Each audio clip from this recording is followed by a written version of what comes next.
Good morning friends. आज हम एक फिर ऑटोक्लेव को रिपेयर करने के लिए आए हैं एंड इस ऑटोक्लेव के अंदर जो फॉल्ट आ रहा है वो ये आ रहा है कि ये हमारा एमसीबी कनेक्शन है और एमसीबी से सीधा सप्लाई आ रही है यहाँ पर। ये देखिए 2 फेज़ में एंड यहाँ पर एक कॉन्टैक्टर लगा हुआ था और ये रिले सिस्टम लगा हुआ है एंड आगे इसका कंट्रोल है टेम्परेचर का एंड प्रेशर का। हुआ ये कि यहाँ से जो कॉन्टैक्टर है वहाँ से होकर सप्लाई कहाँ जा रही थी, नीचे जा रही थी। नीचे एलिमेंट लगा हुआ है 3 किलो वाट का। ये ग्रीन इंडिकेटर दिया हुआ है। जैसे ही यहाँ से सप्लाई यहाँ जाती है ग्रीन इंडिकेटर ऑन हो जाता है, एलिमेंट ऑन हो जाता है। अब क्या हुआ है कि एलिमेंट ऑन नहीं हो रहा है। एलिमेंट को चेक कर चुके हैं, एलिमेंट बिल्कुल सही है, कनेक्टिविटी खोल के भी देख लिया हमने, बट अभी हमें ये पता चला है कि जो इसका कॉन्टैक्टर है उसके आउटपुट से बिल्कुल भी वोल्टेज नहीं आ रही है। तो ये इसका कॉन्टैक्टर है। इस कॉन्टैक्टर को मैं देख पा रहा हूँ 40 एम्पेयर का कॉन्टैक्टर यूज़ करते हैं एक ऑटोक्लेव में, वर्टिकल वाले में।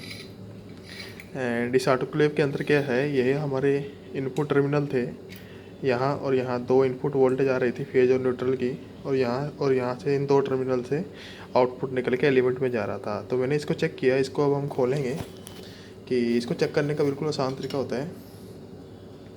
ऊपर से इसकी डिब्बी खोल देते हैं, 2 नट मिलेंगे एंड दोनों की डिब्बी खोल देते हैं। एंड तो ये डिब्बी खोलने के बाद हमें देखने को मिला कि ये जो 2 हिस्से थे ये बर्न हो चुके थे और इनका जो ये देखो ये सारा सामान निकला हुआ है। तो यहाँ से इनपुट आ रहा था और यहाँ से आउटपुट निकल रहा था और एक रिले के कनेक्शन थे नीचे से दोनों तरफ से। वो भी बताएंगे कनेक्शन कैसे करने हैं। तो इस केस में क्या था कि इसको चेक करने का तरीका ये होता है कि हम मल्टीमीटर से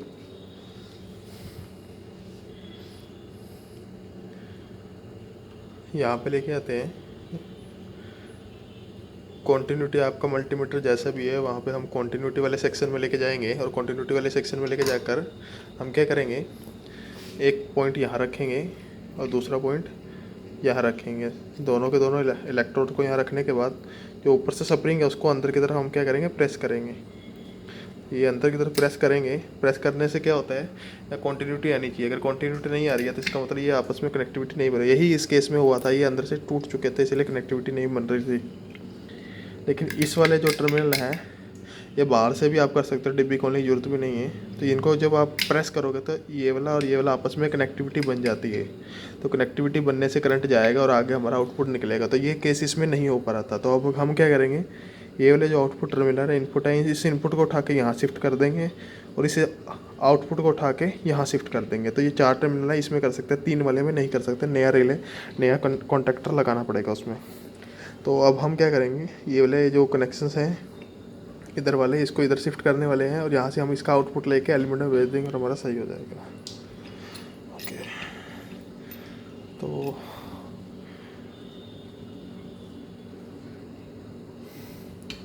लेट्स स्टार्ट। कनेक्शन शुरू कर रहा हूँ। अब मैं इसके कनेक्शन करने बता रहा हूँ आपको। तो यहाँ पे हमारा ऊपर से 2 वायर्स आ रही हैं फेज और न्यूट्रल के। ये हमारे आउटपुट में 2 एलिमेंट में जा रही हैं, फेज और न्यूट्रल की।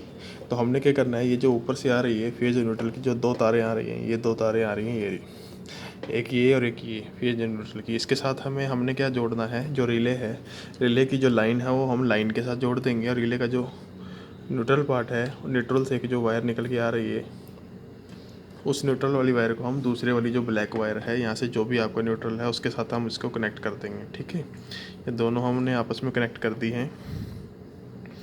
एंड इसके बाद हमने क्या करना है, जो इसका प्रेशर वाला मीटर है, इसमें से हमारे पास प्रेशर वाला जो आगे लगा हुआ है ये, तो इस प्रेशर में से एक रेड कलर की या कोई भी वायर जो आ रही है, एक को तो हम खाली छोड़ देंगे, दूसरी वाली जो वायर है उसको हम क्या करेंगे, इस इंडिकेटर जो आगे लगा हुआ है ताकि पता चल जाए मशीन चल रही है, एक वायर उसके साथ जोड़ देंगे। ठीक है, और सेकंड केस में क्या करेंगे, और इस इंडिकेटर का जो दूसरा वायर है वो हम कहाँ जोड़ेंगे, न्यूट्रल के साथ जोड़ेंगे। बेसिकली हमने करना कुछ नहीं है, इस इंडिकेटर का एक न्यूट्रल दे देना है, दूसरा टर्मिनल फेज पे दे देना है। और इस तरीके से हमारा, और 2 वायर ये हमारी जा रही हैं, ये आउटपुट वाले टर्मिनल पे हम जोड़ देंगे इस फेज और न्यूट्रल को, जिससे हमारा एलिमेंट का आउटपुट, तो हम इसको जोड़ने जा रहे हैं। और लेट्स सी कनेक्शंस।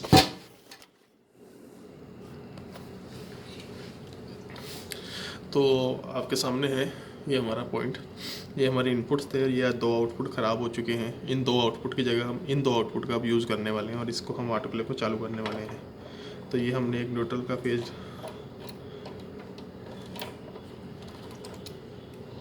तो अब हम क्या करूँगा, इस 2 पे पहले जुड़ा हुआ था, अब ये 2 इसके सामने वाले सीरीज़ में है, ये दोनों ख़राब हो चुके हैं। अब हम इस लाइन का यूज़ करेंगे, यहाँ फेज और न्यूट्रल दे रहा हूँ, यहाँ से आउटपुट निकालेंगे। ठीक है, अभी कनेक्शन कर रहा हूँ एंड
मिल गया हम्म, मिल गया नहीं नहीं, इसी में ना वो कर रहा हूँ मैं जुगाड़ जुगाड़।